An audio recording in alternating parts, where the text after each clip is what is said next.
दोस्तों ये है हमारी दुनिया का सबसे कीमती और साथ ही साथ सबसे खतरनाक समुद्री इलाका। सबसे कीमती तो इसलिए क्योंकि इस इलाके पर कंट्रोल हासिल करने का मतलब होता है पूरी दुनिया पर राज करना, और ख़तरनाक इसलिए क्योंकि इस इलाके को ब्लॉक करने का यानी कि इस इलाके को बंद करने का मतलब होता है पूरी ही दुनिया को तबाह कर देना। और हमारी दुनिया के इसी अजीबो गरीब समुद्री इलाके को ही स्ट्रेट ऑफ हॉर्मोज के नाम से जाना जाता है। अब सबसे पहले तो सवाल ये है कि आखिर ये स्ट्रेट होता क्या है, स्ट्रेट किस चीज को कहते हैं। साथ ही सवाल ये भी है कि आखिर समुद्र के इस छोटे से इलाके में ऐसी कौन सी खास चीज मौजूद है कि जिसकी वजह से एक ही वक्त पर इसको दुनिया का न सिर्फ सबसे कीमती बल्कि सबसे खतरनाक समुद्री इलाका माना जाता है। तो चलिए आज की अपनी इस छोटी सी वीडियो में हम अपने इन सारे ही सवालों के जवाब ढूंढने की कोशिश करते हैं। RH नेटवर्क के नॉलेजेबल फ्रेंड्स, स्ट्रेट दरअसल समुद्र के उस तंग और पतले से इलाके को कहा जाता है कि जो दो बड़े समुद्रों को आपस में मिलाने का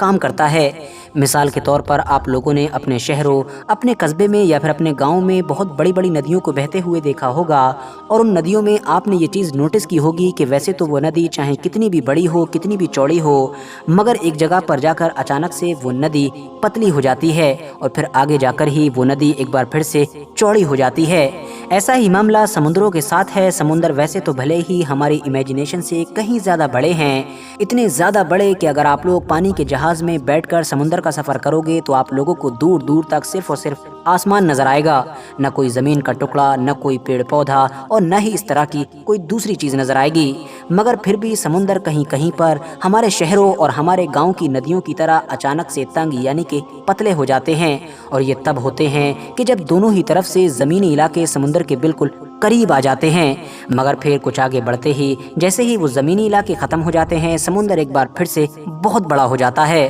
और दो समुद्रों को मिलाने वाले समुद्र के इस छोटे से और तंग से इलाके को ही हम लोग स्ट्रेट का नाम देते हैं। और ये स्ट्रेट आप लोगों को दुनिया के नक्शे में सिर्फ एक जगह नहीं बल्कि बेशुमार जगह नजर आएंगी। दोस्तों ये बात तो हम सभी लोग बड़ी अच्छी तरह से जानते हैं कि हमारी दुनिया के लगभग 70% इलाके पर सिर्फ और सिर्फ समुंदर ही मौजूद है, और इसी समुंदर की मदद से आज के दौर में हमारी दुनिया का लगभग 80% व्यापार यानी कि ट्रेड होता है। हर वक्त हमारी इस दुनिया में लगभग 50,000 के करीब पानी के जहाज समुंदर के किसी न किसी इलाके को पार कर रहे होते हैं। मगर दोस्तों हमारी दुनिया का व्यापार चलाने वाले इन पानी के जहाजों का ये सफर इतना आसान भी नहीं होता है जितना नजर आता है, बल्कि ये तो हद से ज्यादा मुश्किल होता है, और इसको मुश्किल बनाती हैं वही समुद्री स्ट्रेट्स के जिनका जिक्र मैंने आप लोगों के सामने पहले किया था। क्योंकि इन तंग और पतले इलाकों से वैसे भी समुद्री जहाज़ों का निकलना बहुत मुश्किल होता है, और अगर कभी कभी खुदा न खास्ता ये पतले और तंग समुद्री इलाके किसी वजह से ब्लॉक हो जाते हैं यानी कि बंद हो जाते हैं,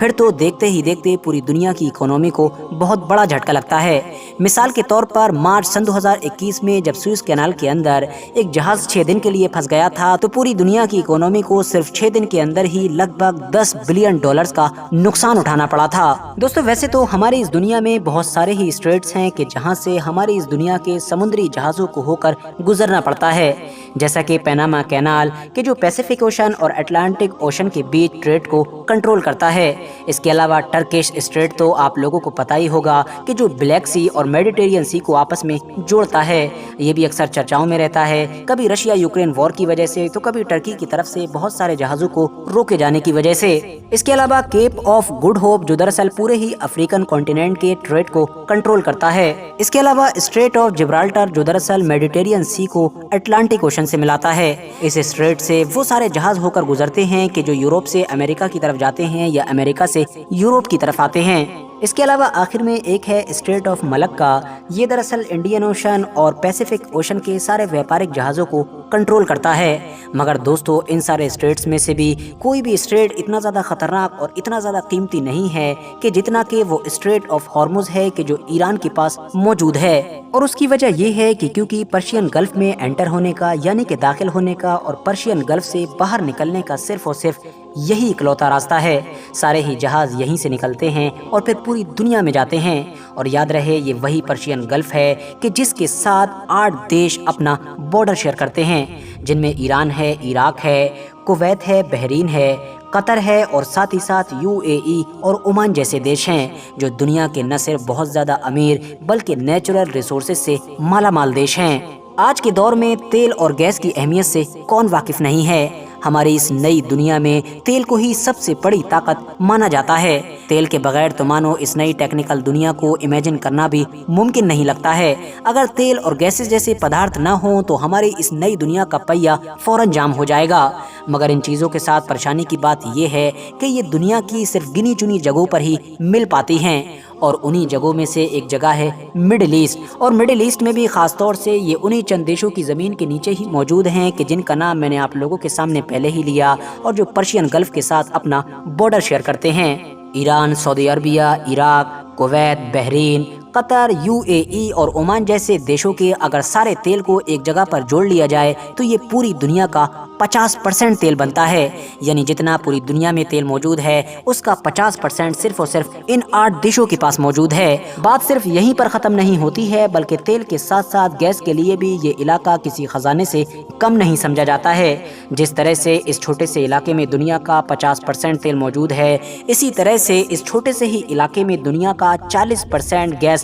ریزروز بھی موجود ہیں، اور یہ 40% جو گیس ریزروز ہیں یا پھر 50% یہ جو پوری دنیا کا تیل ہے، یہ سارا کا سارا اسی پرشین گلف کی مدد سے ہی پوری دنیا میں سپلائی کیا جاتا ہے۔ پرشین گلف میں کھڑے ہوئے جہازوں میں یہ ساری چیزیں لوڈ ہوتی ہیں، اور اس کے بعد اسی اسٹریٹ آف ہارموز کے علاقے سے ہو کر ان کو گزرنا پڑتا ہے۔ یہ چھوٹا سا جو 30 میل کا پوائنٹ ہے، اس سے گزرنا جہازوں کے لیے اتنا آسان نہیں ہے۔ اور انٹرسٹنگ بات یہ ہے کہ اس پورے ہی علاقے پر جو سب سے زیادہ پکڑ ہے، جو سب سے زیادہ کنٹرول ہے، وہ دراصل ایران کا ہی ہے۔ وجہ یہ ہے کہ کیونکہ اس پورے ہی علاقے سے سب سے بڑا بارڈر ایران شیئر کرتا ہے۔ صرف بارڈر ہی نہیں بلکہ سمندر کے جو بیچ بیچ میں کچھ آئیلینڈز موجود ہیں جن کی تعداد لگ بھگ 8 کے قریب بتائی جاتی ہے، ان میں سے بھی 7 پر قبضہ ایران نے جما رکھا ہے۔ یہی وجہ ہے کہ وہ سارے جہاز کے جو ایران کی طرف نہ بھی جانا چاہتے ہوں، ان کو ان آئیلینڈز کے آس پاس سے ہو کر تو گزرنا ہی پڑتا ہے۔ ساتھ ہی ساتھ ایران اس علاقے کی سب سے بڑی فوجی طاقت بھی ہے۔ بڑی محنت اور مشقت کے بعد اس علاقے سے جو تیل نکل کر جاتا ہے وہ ویسے تو دنیا کے بہت سارے الگ الگ علاقوں میں جاتا ہے، مگر خاص طور سے ان 5 دیشوں کے پاس جاتا ہے۔ 5 دیشوں میں سے سب سے پہلے دیش کا نام ہے چائنا، کہ جو اس وقت دنیا کی دوسری سب سے بڑی اکانومی ہے، جبکہ دوسرے دیش کا نام ہے جاپان، کہ جو اس وقت دنیا کی تیسری سب سے بڑی اکانومی ہے۔ اس کے علاوہ انڈیا، کہ جو 5ویں سب سے بڑی دنیا کی اکانومی ہے، ساتھ ہی ساتھ ساؤتھ کوریا، کہ جس کی گنتی بھی اس وقت دنیا کی ٹاپ 10 اکانومی میں کی جاتی ہے۔ اگر کبھی بھی کسی بھی وجہ سے اسٹریٹ آف ہارموز نام کا یہ چھوٹا سا علاقہ بند ہو جاتا ہے، یعنی کہ بلاک ہو جاتا ہے،